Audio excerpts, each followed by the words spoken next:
पाटोदा तालुक्यातील बेनसूर गाव आणि परिसरामध्ये अक्षरशः दारूचा महापूर पाहायला मिळतोय आणि त्यामुळेच इथल्या ज्या महिला ज्या आहेत त्या तक्रार केल्या होत्या। मात्र तक्रारीनंतर कुठलीच कारवाई झाली नसल्यामुळे महिला ग्रामस्थ जे आहेत ते आक्रमक झाल्याचं आपल्याला पाहायला मिळतं। मी सध्या पाटोदा पोलीस स्टेशन परिसरात आहे आणि याच जर बाजूला बघितलं तर अशा पद्धतीने सकाळी 10 वाजल्यापासून या ज्या महिला आहेत ते आता ठिय्या आंदोलन करताना आपल्याला पाहायला मिळतात।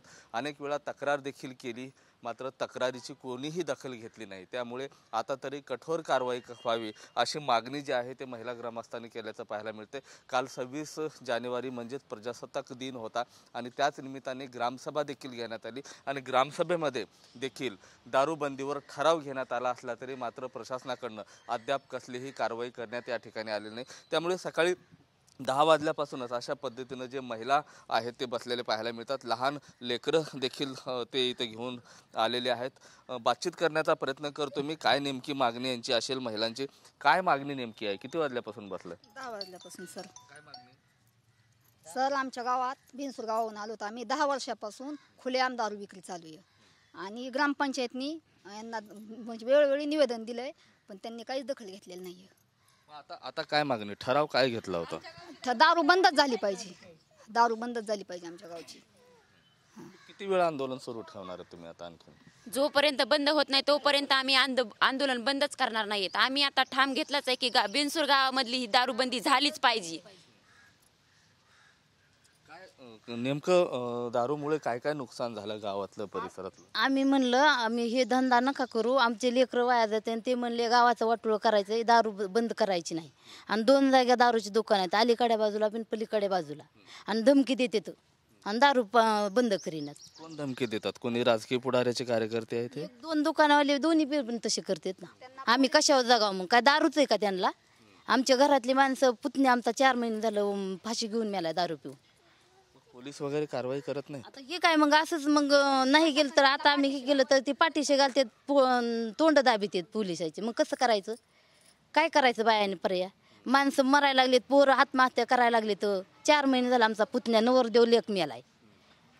मग काय करायचं? मग त्यामुळं दारू बंद झालीच पाहिजे। इथले आमदार आहेत, इथले खासदार आहेत, त्यांना कधी तुम्ही तक्रार नाही केली? इथले आमदार वगैरे मस्करीत होत पण ते कुठं दखल घेतात आमची?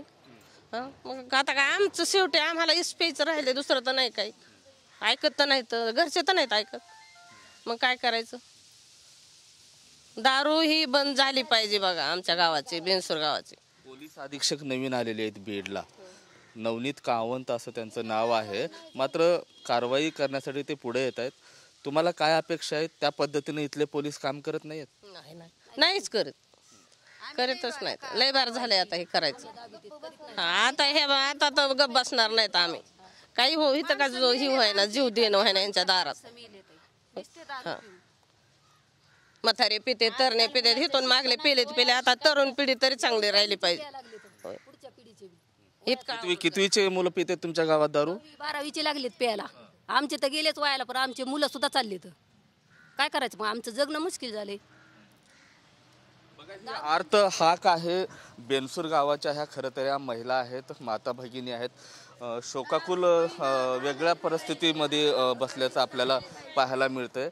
आणि जर बघितलं गेलं तर हातबल झालेले आहेत, निराश झालेले आहेत। मागणी एकच आहे की दारूबंदी गावात झाली पाहिजे आणि कारवाई झाली पाहिजे। एकीकडे बीडचे पोलीस अधीक्षक नवनीत कावंत जे आहेत ते ॲक्शन मोडवर आहेत, तर दुसरीकडे याच बीडमध्ये आणि याच पाटोदा तालुक्यामध्ये अवैध दारूचा महापूर होतोय, विक्री होते असं म्हटलं तरी वागो वाटणार नाही। आता पोलीस अधीक्षक नवनीत कावंत याकडे लक्ष देतील का? या महिलांची जी मागणी आहे ते समोर येऊन मान्य करतील का? आणि या दारू विक्री करणाऱ्या लोकांवर कारवाई करतील का? हाच प्रश्न आता समोर येतोय। एकंदरीत बघता जोपर्यंत मागणी पूर्ण होणार नाही तोपर्यंत आमचा ठिय्या मागे घेणार नाही असा जो पवित्रा आहे तो इथल्या आता महिला ग्रामस्थांनी घेतलेला आहे। कॅमेरा पर्सन हर्षल निकमसह मी महेंद्र कुमार मुधोळकर, TV9 मराठी, पाटोदा, बीड।